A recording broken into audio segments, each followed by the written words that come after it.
Peggy popped her head in through the door. Hey, Malia! Have you seen my volleyball? I can't find it anywhere and I need it for practice.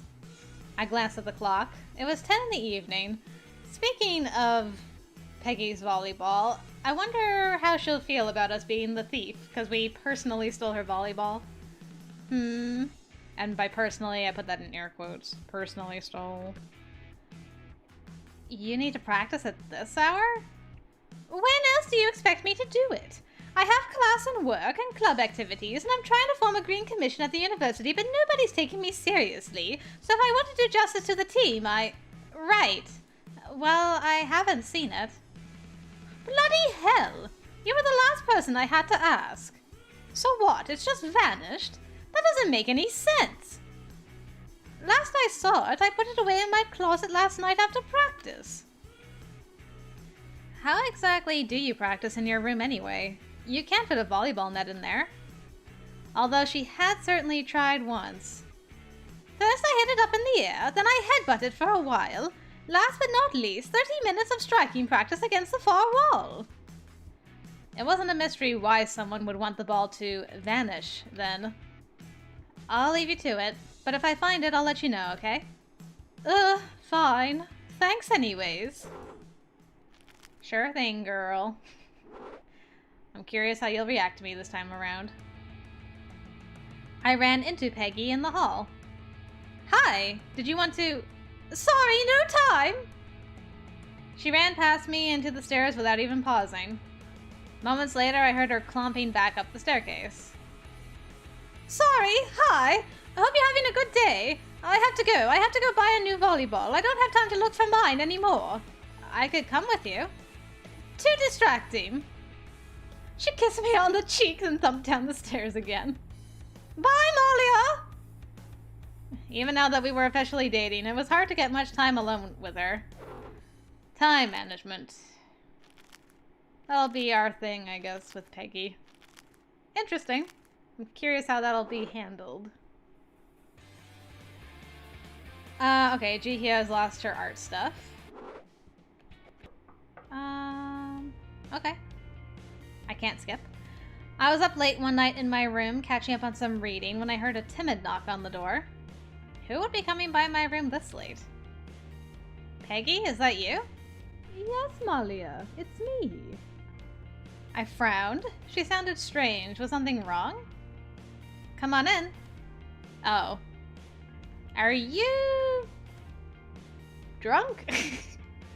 The doorknob slowly turned and the door gradually opened to reveal Peggy draped against my door frame. She raised her eyebrows at me. Hello? Hello? Is everything okay? She left the doorway, slowly walking towards me in a weird way. Sort of swaying like she was on a tightrope and trying to keep her balance? Was she drunk? Peggy, what's going on? Shh, I've come to make your fantasies come true. I stood up from my chair and she shoved me back onto my bed. Oh. Peggy? No, don't talk. You'll ruin the moment. To my surprise, she turned around and started dancing to absolutely no music whatsoever. Her movements were smooth but lacked rhythm, and... was she trying to seduce me? Is that what was happening? Peggy, you don't need to do this. Shush! She seemed actually irritated now. Her face was starting to turn red. Okay. Alright. Fine. Well, this seemed to be what she wanted to do, so I might as well play along. I watched her, hiding a smile. She definitely wanted me to think of her as sexy, but it just came off as kind of cute. Maybe a little bit ridiculous, but cute. Whoa, okay. She started to remove her clothes bit by bit, and I did my best to look serious instead of amused. It became easier the more she took off. So, are you ready? Me? I pointed to myself for some reason. Of course she was asking me. She nodded shyly, her face now a full shade of red. I have to tell you, Peggy, I can't imagine any other way you would do this. Her eyes narrowed. What's that supposed to mean? It's very you, that's all. But if you don't mind... I pulled off my shirt and took her by the hand. I think I'll take you up on your offer. In a way, it was great that she made such a production of our first time together. It was my first time too, and the fact that she was so nervous ended up making me more relaxed. What picture we getting? Aww. That's very sweet. We're the big spoon. Despite all of the mishaps that happened, we had a great time together that night. It was klutzy on both our parts, but I couldn't have asked for a more perfect first encounter. Aw. Well, that was nice. You two goobers. Alright, Ashley's cooking. Oh. Let's see. I guess I better do this. I didn't realize that Peggy was going to be here. That night, Ashley cooked dinner for the hostel again. It was one of those rare occurrences where everybody was able to attend. Even James was there, though grudgingly. I wondered whether there was something in his contract that forced him to spend a requisite number of days with us at the hostel, or perhaps he just really liked Ashley's cooking. Regardless, despite the number of people, we sat in stark silence, lost in our own heads. The fact that items had been going missing around the hostel had made things tense among everyone. Not to mention nobody wanted to look like a troublemaker around James, so calling anyone out or even pointing out there was a problem would essentially be snitching. I doubted anything would be done about it even if we mentioned it. James would probably be happy to punish someone who'd done wrong, but he wouldn't lift a finger to investigate for himself. Probably. No one knew or wanted to talk to each other. We were only there for the food. Finally, Jihyo cleared her throat. So, I've been thinking. Angelo snorted and Jihyo glared at him. Yes? You were saying? Well, what if we all went on a joint trip to the beach? I know things have been stressful around here, what with, homework and everything. She glanced nervously at James, who looked as if he was about to disagree, but... Oh my gosh, yes! We totally have to do this. I haven't been to the seaside in yonks, not since that soggy June with my friends. The whole hostel together, a recreational excursion. It'll be great. I am not planning any excursion. I'll do it. I'll plan everything. You're too busy already. I mean, won't that be too much for you alone with everything else you're already doing? Not that it ever stopped her from taking things on. Practicality could never get in the way of Peggy's enthusiasm. I wanted to help her out, but honestly, I didn't know enough about travel in England to be of much use, but... Danny, you're good at organizing things. Can you give her a hand? Why not? It sounds like a good enough idea. If Danny was helping her, maybe she stood a chance. James snorted. Consider the finances. You need travel, food, and room and board for all of us. With so many, it wouldn't come cheap. We can get a group discount. And we're students. If you go as our chaperone, perhaps we can convince them it's a class trip. And the hostel would be shut and empty during that time, costing me money.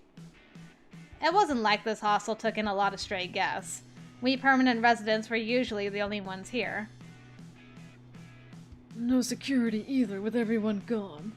Have to hire someone to look after the place, watch the water. Now he was just making up excuses. And arranging time off work for those in the program, who would then not be earning. Couldn't do it for less than £600 a head. Each? For a couple of days at the beach? Even if everyone had separate hotel rooms, that sounded way too high for a minimum. Looking around the table, everyone else seemed to agree with me. May 5th. It's my free weekend. Leave on the Friday, back on the Monday. It's the only time. So, if you each put down that amount by the deadline, we can go. Get me the cash by May 2nd. Peggy clamped her mouth shut. An unspoken agreement sounded amongst the boarders. That was as good as we were going to get from him. Right. Get to it then. He stood, brushed himself off, and left the room. As soon as he was gone, Peggy shot her arms to the sky. Yes! We're going on a beach trip! I don't mind this at all. Good luck getting all that money. Hey. If we just pile on a few more hours, it shouldn't be too hard. Right? I'm here to explore England, not to work myself to the bone. Yeah. Finish your food before it gets cold, why don't you? There are seconds if you want them. And so it was settled. We'd all be heading for the beach on May 5th. If we could cough up the dough. There was less than 2 weeks before James's deadline. Even if I got extra hours at my job, I wouldn't get to keep the whole wage. A share of everything I made went straight back to the hostel. And I knew better than to hope James would count that as my contribution. It would really suck if everyone else went on a trip without me. That's okay. Mark got our back. Mark's a good guy.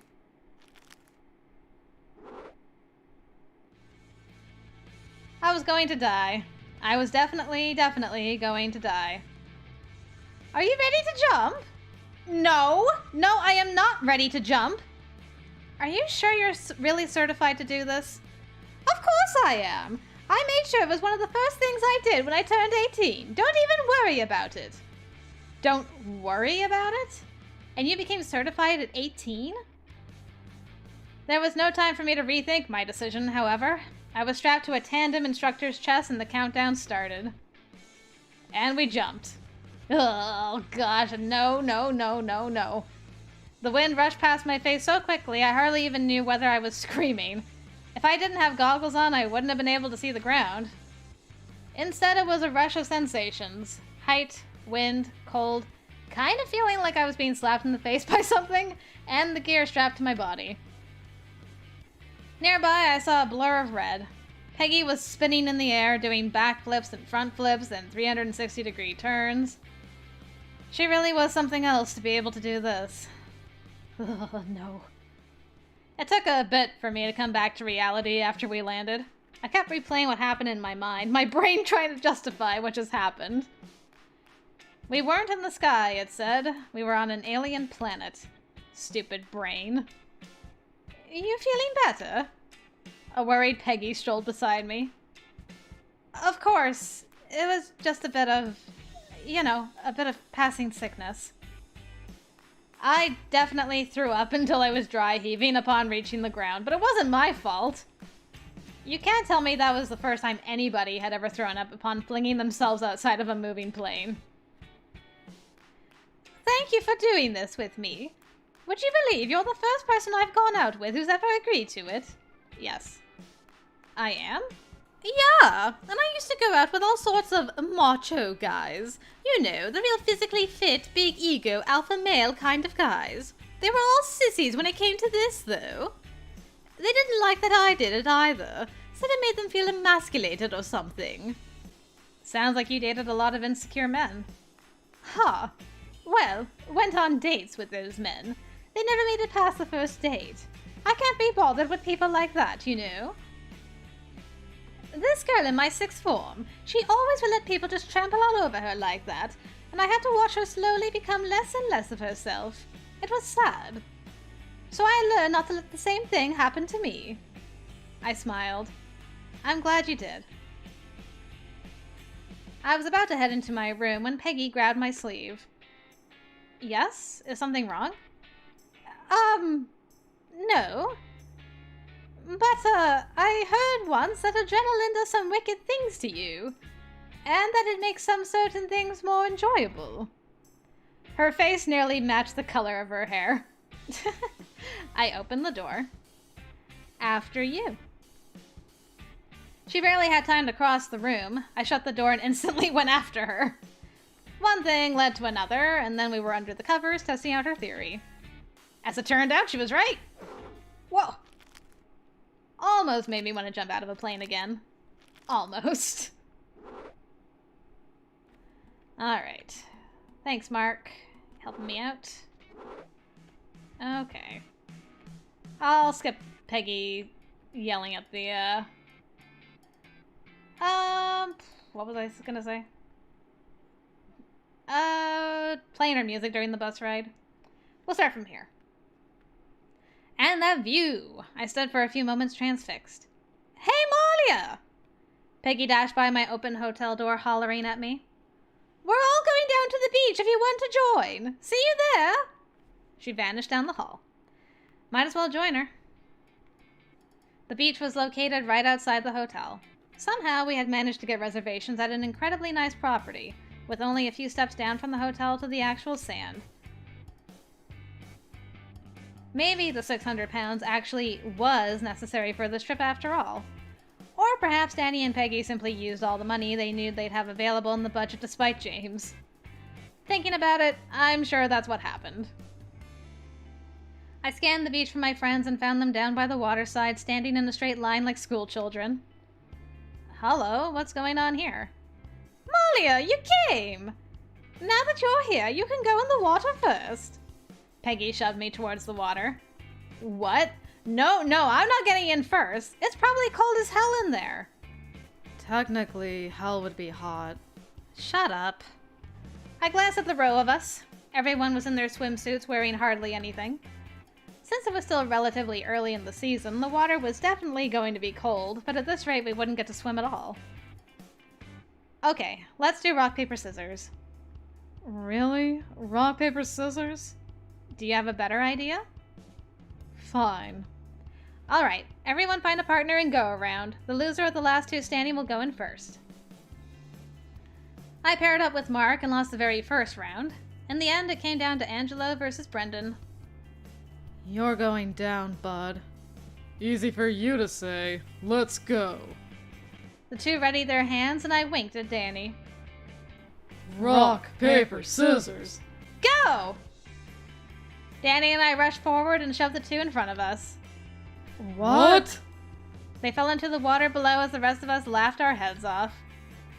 Cold! It's so cold, it's freezing! You bastards, you're getting in with us! They pulled us in one by one. We shrieked and yelled, but in the end we all made it into the water. Uh-oh.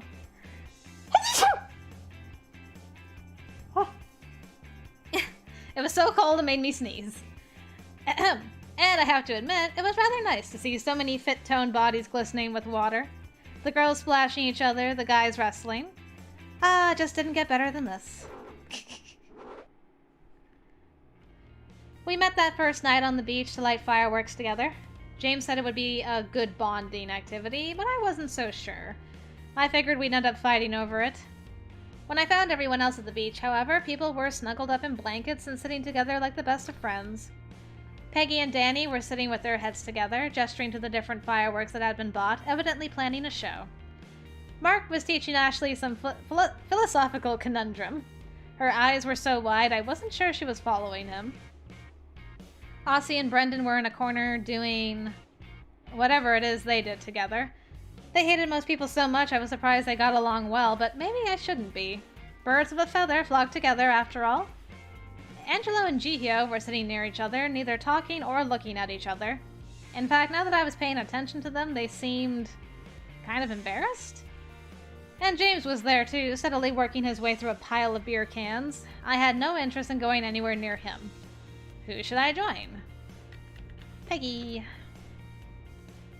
I made my way over to them. Hey guys, how are the fireworks going? Malia! Good to see you, but stand back. We want this to be a surprise. Okay, sure. How long did it take you two to plan the trip? Peggy glanced at Danny, trying to figure it out. Not very long. I came up with most of the ideas, and then Danny did whatever he did to figure out the course. He somehow made it cost exactly as much as we'd all raised to come on this trip. She beamed at Danny and he gave me a look. Something told me my earlier hypothesis for how he spent the money was right. Well, thanks for going to all this trouble for all of us. No problem. I felt we needed something to commemorate that we all came together. We've been living together for months now, and once summer rolls around we won't see each other. That's just how it is. We might as well do something as a unit and live it up while we can. Peggy bent over a firework, a lit wand in her hand. There they go! Peggy darted away from the fireworks. As the sparks illuminated the first fireworks string, I gasped. The entire bunch were arranged in a giant spiral, an elaborate patchwork of explosives. We sat and watched the fireworks as they went off, shouting when we saw something we liked and cracking jokes.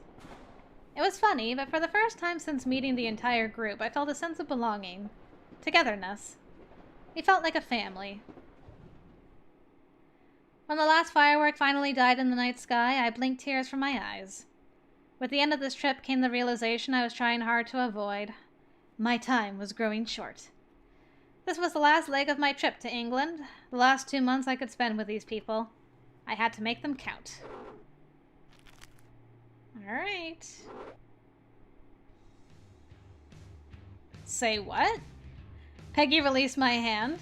In front of us stood a small crowd of people, maybe 30 or 40 strong, on a lopsided wooden stage. Peggy chewed her lip. I signed us up for the best couples contest. Why on earth would you do that? I thought it would be fun. Are you two couple number 3? Peggy darted a look at me. Yes, we are. Wonderful. Please follow me. The announcer took us back behind the stage where we met 4 other couples. One pair was making out fervently, and in another the boy kept poking the girl in the ribs and she kept slapping his hand. Only the third pair, a gay couple who were friends with the announcer, looked even relatively normal. Now then, we want this to be as painless as possible for everybody involved, especially as it's become such a mess, so this is how it's going down.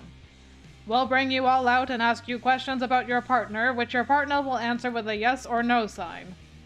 If you get all of your questions right, you win a free meal from our sponsors, the fine dining establishment, the Pirate's Palace. If you don't, you lose. The end. Sound good? The announcer glanced around at all of us. The couple making out didn't even miss a beat. Perfect. Couple number 1, you're up now. The kissing couple pulled away from each other, making a noise like a plunger detaching from a toilet. Charmed.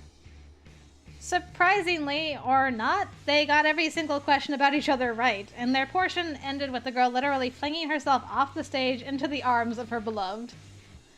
The next couple, the one that seemed to rather enjoy squabbling like siblings, got 4 of the 5 questions right. Not enough to win, but enough that they left hitting each other less than when they arrived. Finally, it was our turn. The announcer turned to Peggy. All right, young miss, you take this sign. Green for yes, red for no. Remember to answer truthfully. This'll be fun. Please welcome couple number 3, Malia and Peggy. A handful of people in the audience clapped lazily for us.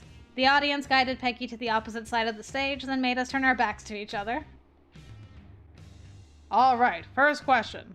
Malia, does Peggy like foot rubs? Does Peggy like... what now? Foot rubs? I don't know the answer to that. Technically, we'd been dating for a while, but we barely had any time together as busy as she was. I'm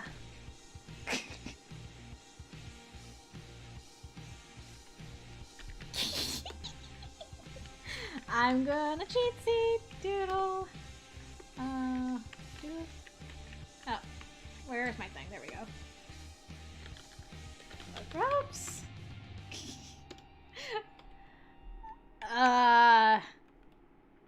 No. All right. Correct! Wonderful! Next question. Was Peggy attracted to you at first sight? What kind of loaded question? No. I knew that one. Correct! Way to go! Ouch.